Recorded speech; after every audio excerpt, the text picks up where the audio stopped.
caso, la guerra entre Estados Unidos y Rusia es inevitable. El proyecto geopolítico ruso pasa por el control de Eurasia, por la hegemonía rusa que le corresponde por historia, por etnografía, etcétera, de toda Eurasia, y una alianza de respeto mutuo con China. Pero te decía, creo que en Venezuela sí se ha entendido ese problema. No sé si tuviste recientemente al presidente Nicolás Maduro decir que tanto Europa como Estados Unidos, ¿no?, cuentan con el gas y el petróleo venezolano para resolver los problemas que ha generado la crisis. Crisis que tal vez sin la guerra, la confrontación militar, OTAN y Rusia en Ucrania, porque es bueno decirlo, Kiko, ese no es un conflicto entre Ucrania y Rusia, ese es un conflicto entre las fuerzas de la OTAN y un sector de la Europa Atlántica, el euroatlantismo, ¿verdad?, y Rusia, por la hegemonía en Eurasia. No, hay un coletazo con China. Por el control de la energía, ¿no? Y nosotros, en ese escenario, tenemos necesaria e inevitablemente que jugar. El presidente ha dicho, vengan a producir gas aquí, vengan a producir petróleo. Estados Unidos ha quemado una parte de sus inventarios estratégicos. 1 millón, que son cerca de, gastan 1 millón diario. Sí, gastan 1 millón diario de 400 millones de barriles. Bueno, yo no estoy autorizado para decir estas cosas, pero voy a atreverme a comentarlas. Si Estados Unidos piensa en reponer a corto y mediano plazo sus inventarios estratégicos de petróleo, que venga a comprárselo a Venezuela. Bueno, aquí estamos dispuestos a venderle a Estados Unidos el petróleo que necesite. Cuando nosotros dejamos de suministrar petróleo a Estados Unidos por las mal llamadas sanciones y el tema de Citgo, Rusia suministró petróleo a Estados Unidos, cerca de 330.000 barriles de petróleo diario. Si hoy Rusia no puede abastecer el mercado norteamericano por la confrontación con la OTAN, Venezuela tiene la posibilidad de suplir los barriles que Rusia ha dejado de enviar a Estados Unidos. ¿Eso nos conviene a nosotros? Claro que sí. Claro que sí, porque nosotros necesitamos vender petróleo. Okay. Esta va a seguir siendo una economía por muchos años que va a depender, de alguna manera, del ingreso por exportaciones de petróleo. El tema es con dónde lo vamos a invertir, cómo lo vamos a invertir, esa es otra discusión, pero vamos a depender mucho del ingreso petrolero. Voy a hacer al segundo cuento que me tiene la cabeza dando vueltas. Fíjate, tú revisas América Latina, bueno, todavía están discutiendo en Argentina si era una pistolita de agua, si había un segundo atentado. Por cierto, de los 17 detenidos por el caso del avión, hoy soltaron 12. Dejaron a los que están involucrados con la República iraní, el piloto, no sé quién, según vi. Pero tú te metes en Argentina y ahí hay una crisis, huelga, paro, pintas en las calles, manifestaciones por la economía. Hay una crisis económica. Pero además, el presidente y la vicepresidenta como que no se quieren mucho y andan mirándose mal y tirándose tribunales encima. Pero te mudas para Chile y en Chile le acaban de reprobar al señor Boric la Constitución. Ya, Boric, que de radical pasó a moderado, extremo, dice, bueno, vamos a rehacer eso y vamos con una Constitución que aprueben todo. Pero si te mueves para Perú, el señor Pedro Castillo, ya le iba a cambiar otra vez el nombre, acaba de votar a su canciller. Y a Pedro Castillo todos los días le tiran una intriga, una conspiración, una cosa para tumbarlo.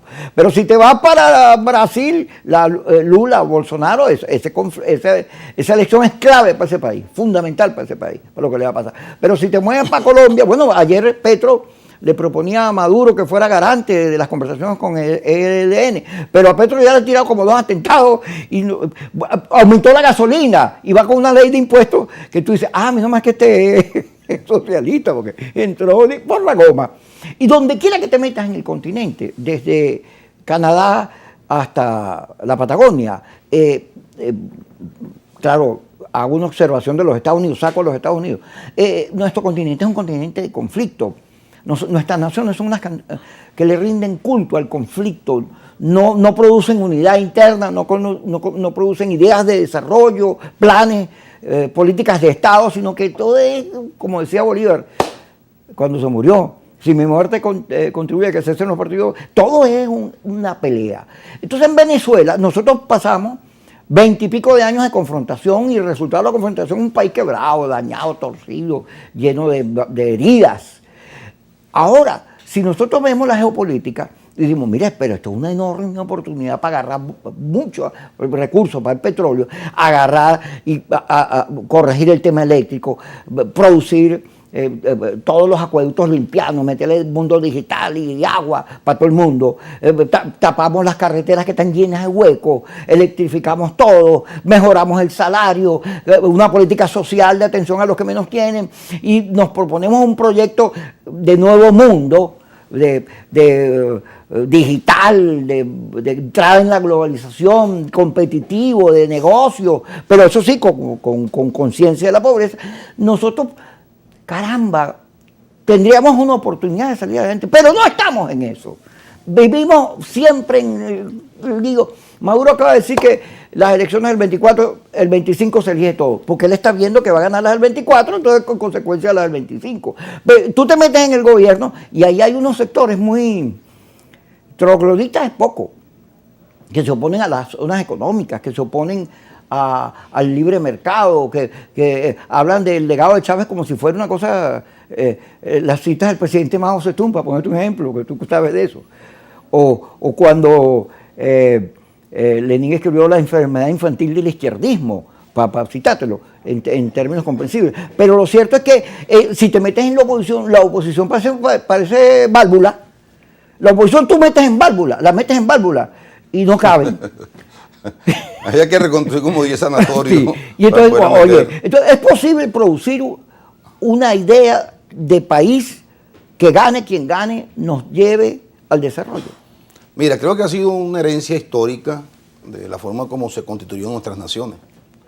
Por eso Bolívar hizo tanto énfasis en la unidad, tanto énfasis en la unidad. Bolívar veía que con una nación tan poderosa como Estados Unidos, ya lo había advertido, una nación en el norte poderosa y belicosa, los países que nos recién emancipamos de España, teníamos que construir proyectos de naciones. De allí la tesis de la unión de repúblicas para formar una gran nación. Eso no pudo ser. Las intrigas de Estados Unidos siempre históricamente han sido determinantes para afectar la idea de la gran nación que soñó Bolívar en América Latina. Cuando tú lees, por ejemplo, a Pividal y a otros historiadores, incluido el compañero Luisito García, Acosta, te das cuenta de toda la intriga que Estados Unidos urdió para boicotear el Congreso anfictiónico, Acosta, Vladimir Acosta, Okay. El Congreso Anfictiónico de Panamá. Cómo el embajador de Colombia trabajó pero denodadamente para sabotear la asistencia de los países que habían sido, de las naciones que habían sido invitadas al Congreso Anfictiónico de Panamá. Es decir, al lado de la deficiencia de las élites políticas latinoamericanas está también la estrategia de Estados Unidos de tener una América Latina siempre dividida en conflictos internos por intereses subalternos y no pensando en la construcción de un gran proyecto de nación. El presidente Chávez retoma esa idea bolivariana. Creo que aquí hay que reconocerle a Chávez la tesis de crear un concepto de nación, de allí el término de plan de la patria, pero además Chávez ha sido el presidente que más hizo en la historia latinoamericana por la unidad de este continente. Todos los proyectos de Unión Latinoamericana fueron impulsados por el comandante Chávez, la UNASUR, la CELAC, incluso sin Canadá y Estados Unidos, el ALBA, es decir, Petrocaribe, Petrosur, el Banco del Sur. Chávez pensaba en una arquitectura financiera del sur, ¿no? En calificadoras de riesgos del sur, en un centro para dirimir controversia en el sur. Pero el proyecto se limitó por los intereses nacionales de algunas élites políticas. Lula es seguro que gana en Brasil. ¿Por qué te cito esto? Porque Brasil es fundamental en el desarrollo de cualquier proyecto de integración de América Latina. Y una cosa positiva ha dicho Lula: yo voy a incidir con una política exterior más audaz para crear unas condiciones distintas para una mejor gobernanza mundial. De manera que es una tarea histórica pendiente, pero tienes razón, las élites latinoamericanas, tanto de izquierda alguna como de derecha, tienen que dar un gran salto en el pensamiento para colocarse a la altura de los desafíos que nos plantean las grandes potencias